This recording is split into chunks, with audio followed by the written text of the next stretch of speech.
Hello दोस्तों। आज हम गीक्स फॉर गीक्स का problem of the day reorder list का सॉल्यूशन डिस्कस करेंगे। तो चलते हैं प्रॉब्लम स्टेटमेंट देखते हैं।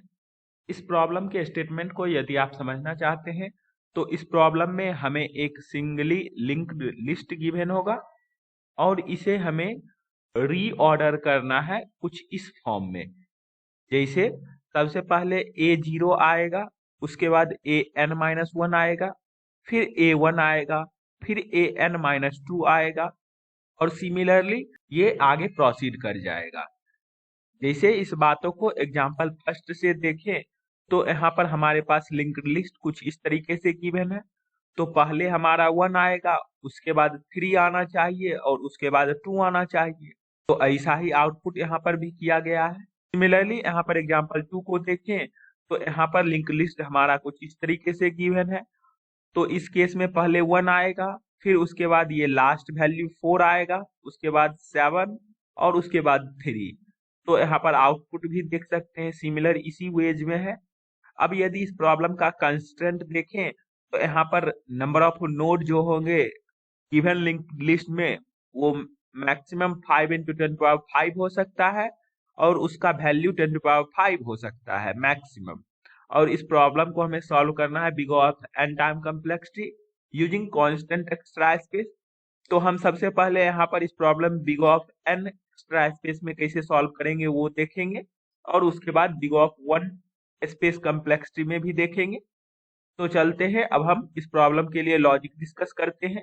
मान लीजिए आपके पास कोई लिंक्ड लिस्ट कुछ इस फॉर्म में गिवन है, तो इसका आउटपुट आंसर रिटर्न करना है 1, फिर 5, उसके बाद 2, उसके बाद 4 एंड देन 3।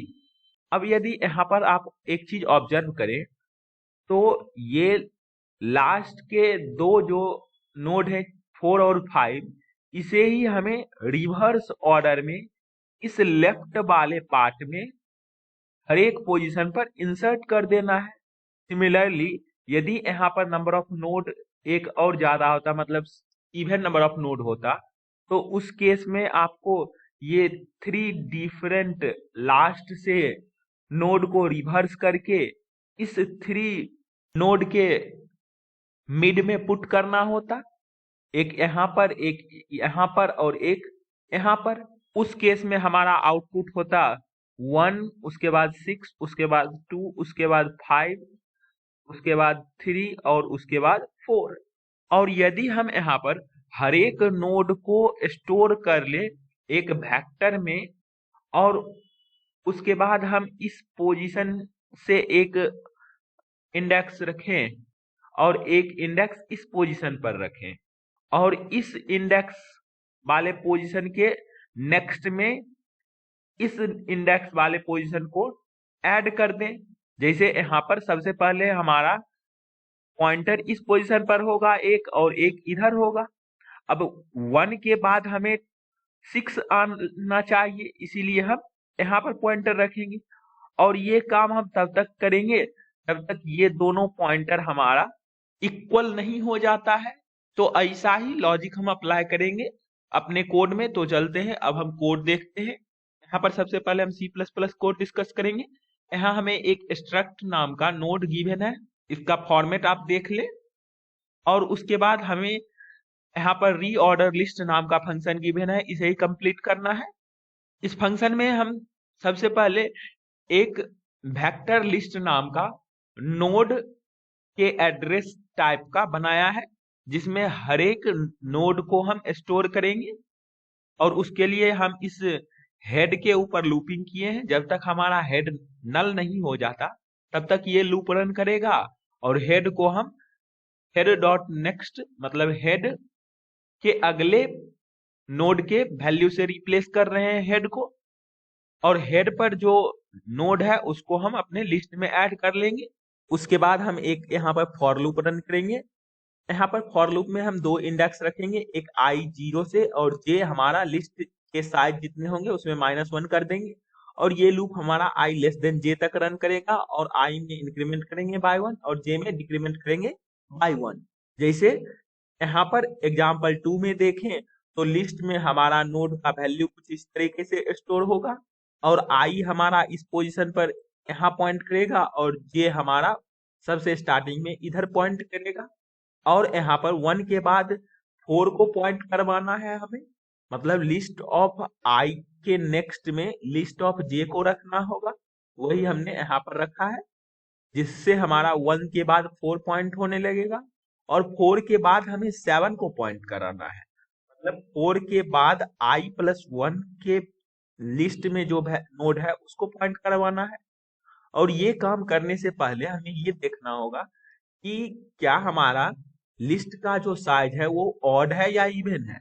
जैसे ऑड यदि होता, उस केस में जब लास्ट नोड पर हम पहुंचते, उस केस में हमें इस 3 का कॉम्बिनेशन होता लास्ट में, और जहां पर हमें इस 3 के बाद नल पॉइंट करना होता और 4 के बाद ये 3 पॉइंट करता। और उसके लिए हमें ये देखना होगा कि क्या लिस्ट का साइज ऑड है और आई प्लस 2, मतलब आई जिस टाइम यहाँ होगा और जे जिस टाइम यहाँ होगा उस टाइम का ये केस होगा।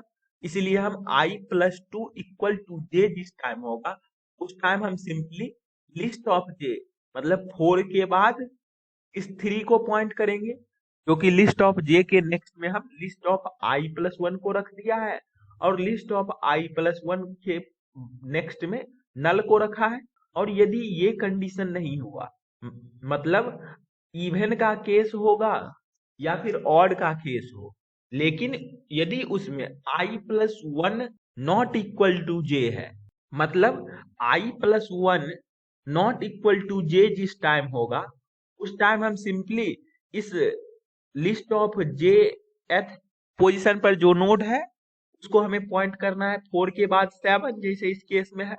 तो वही हम यहाँ पर लिस्ट ऑफ जे के नेक्स्ट में लिस्ट ऑफ आई प्लस 1 को रख दिया है।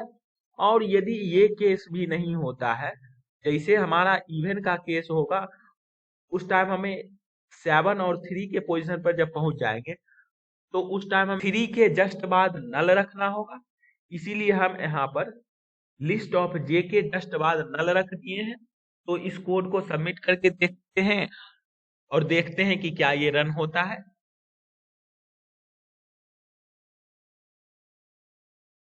तो यहाँ पर देख सकते हैं हमारा टोटल टेस्ट किस पास किया और कोड रन भी किया। अब यदि इस कोड का टाइम कम्प्लेक्सिटी देखें तो यहाँ पर बिग ऑफ एन टाइम ये वाइल लूप रन होगा और ये भी हमारा वर्स्ट केस में बिग ऑफ एन टाइम ही रन हो सकता है। इसीलिए हमारा time complexity big of n हुआ। और स्पेस आप देख सकते हैं हमने ये लिस्ट वेक्टर का बनाया है, जो कि हेड में जितने नोड है उसका स्टोरेज करेगा और ये big of n time storage हो जाएगा। इसीलिए big of n space complexity हो गया। तो अब चलते हैं हम जावा कोड डिस्कस करेंगे, जिसमें हम big of 1 space complexity use करेंगे। अब यहाँ पर हम जावा कोड डिस्कस करेंगे। यहाँ हमें रीऑर्डर लिस्ट फंक्शन गिवन है, इसे ही कंप्लीट करना है।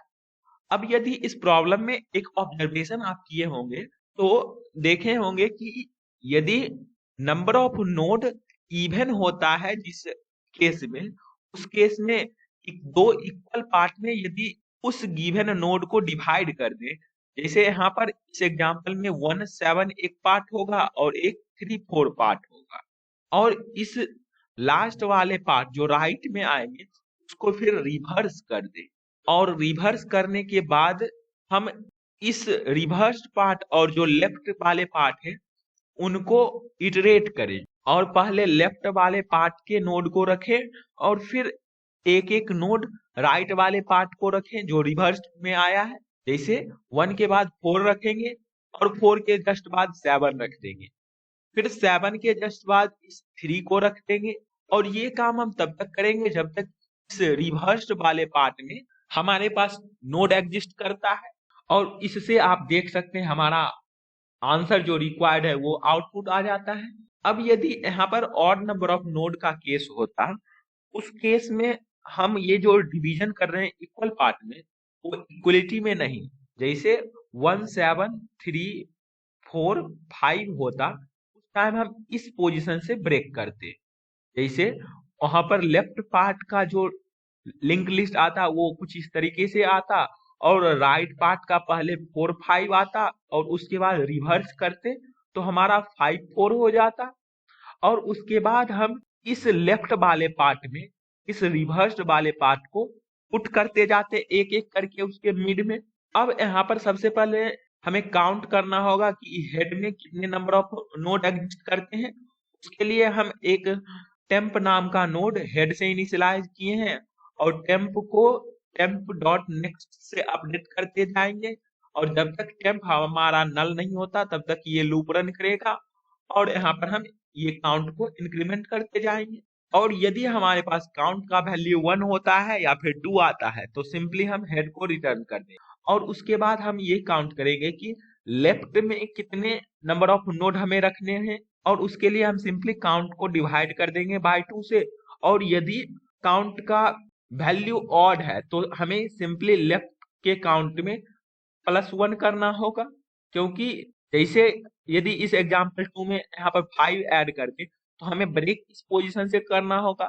लेफ्ट वाले पार्ट में 3 नोट रहेंगे और राइट वाले पार्ट में 2, इसीलिए लेफ्ट काउंट हम यहाँ पर +1 कर रहे हैं। और उसके बाद फिर एक बार हम इस टेम्प को हेड से री इनिशियलाइज करेंगे और जब तक हमारा ये लेफ्ट काउंट ग्रेटर देन 0 होगा तब तक हम टेम्प को अपडेट कर जाएंगे टेम्प डॉट नेक्स्ट से और लेफ्ट काउंट को डिक्रीमेंट करेंगे, जिससे हमारा इस पोजीशन से हमें डिवाइड करना है उस पोजीशन पर हमारा ये टेम्प पहुंच जाएगा। और उसके बाद हम एक राइट नाम का नोड नल से इनिशियलाइज करेंगे और ये व्हाइल लूप तब तक रन करेंगे जब तक फिर हमारा टेम्प नल नहीं हो जाता। क्योंकि अब यदि एग्जाम्पल 2 को देखें तो यहाँ पर इस पोजीशन तक तो हमारा टेम्प आ गया है और टेम्प अब 4 पे पॉइंट करेगा और अब हमें 4 5 को ही राइट में स्टोर करना है रिवर्स करके। और उसके लिए हम सिंपली टेम्प जब तक नल नहीं होता तब तक रन करना होगा और रिवर्स करने के लिए हम सिंपली उस टेम्प के वैल्यू क्या है टेम्प डॉट डाटा से एक्सेस किए हैं नोड में स्टोर कर लेंगे एक न्यू नोड बना करके और नोड के नेक्स्ट में इस राइट को पुट कर देंगे और राइट को अपडेट कर देंगे नोड से, जिससे हमारा ये 4 5 रिवर्स हो जाएगा। और टेम्प को सिंपली टेम्प डॉट नेक्स्ट से अपडेट करेंगे। और उसके बाद अब हमारा ये जो लेफ्ट पार्ट 173 आया है और ये 4 5 आया है राइट पार्ट में रिवर्स ऑर्डर में जो कि 5 4 होगा, उसको हम अब इटरेट करेंगे। उसके लिए यहाँ पर सबसे पहले एक आंसर नाम का नोड नल से और टेल नाम का नोड नल से इनिशियलाइज किया है और ये लूप तब तक रन करेंगे जब तक हमारा राइट जो हमने बनाया है वो नल नहीं होता है। जैसे यहाँ पर एग्जांपल 2 में लेफ्ट हमारा 173 आएगा और राइट हमारा 4 5 आएगा। यदि यहाँ पर एक नोड एक्स्ट्रा ऐड कर देते हैं 5 तो, और उसके बाद इस लूप के अंदर आते ही हम सबसे पहले इस 1 को पुट करना होगा। उसके लिए हम एक नया नोड बनाए हैं नोड नाम का और जिसमें हेड डॉट डाटा जो कि लेफ्ट वाले पार्ट हमारे हेड में स्टोर रहेंगे, इसीलिए हेड के डाटा से एक्सेस किए हम उसका वैल्यू। और यदि आंसर नल होता है तो हम सिंपली आंसर और टेल को नोड से रीइनिशियलाइज कर देंगे, नहीं तो हमें टेल डॉट नेक्स्ट नोड करना होगा और टेल को नोड अपडेट कर देना होगा। और उसके बाद हेड को हमें सिंपली हेड डॉट नेक्स्ट कर देना होगा, इससे हमारा ये 1 7 पे चला जाएगा। और उसके बाद फिर हम नोड को रीइनिशियलाइज करेंगे new node right dot data से जो कि 4 से अब रीइनिशियलाइज होगा और 1 के बाद 4 ऐड करना है तो हम सिंपली टेल डॉट नेक्स्ट में नोड ऐड कर देंगे और टेल को नोड से अपडेट कर देंगे और राइट को राइट डॉट नेक्स्ट कर देंगे। और यदि हमारे पास ऑड नंबर ऑफ काउंट है नंबर ऑफ नोड के, उस टाइम हमें यहाँ पर जैसे इस एग्जांपल 2 में हम 5 ऐड किए थे तो ऑड नंबर ऑफ काउंट हो गए थे नोड, तो हमें लास्ट में इस 3 को ऐड करना होगा क्योंकि राइट पर हमने लूपिंग किया है तो ये 2 बार ही चलेगा और लास्ट में इस 3 को ही ऐड करना होता है। तो सिंपली हम एक नोड बना लेंगे new node head dot data और टेल के नेक्स्ट में इस नोड को कर देंगे और लास्ट में इसी आंसर को रिटर्न कर देंगे। तो आइए इस कोड को सबमिट करते हैं और देखते हैं कि क्या ये रन करता है।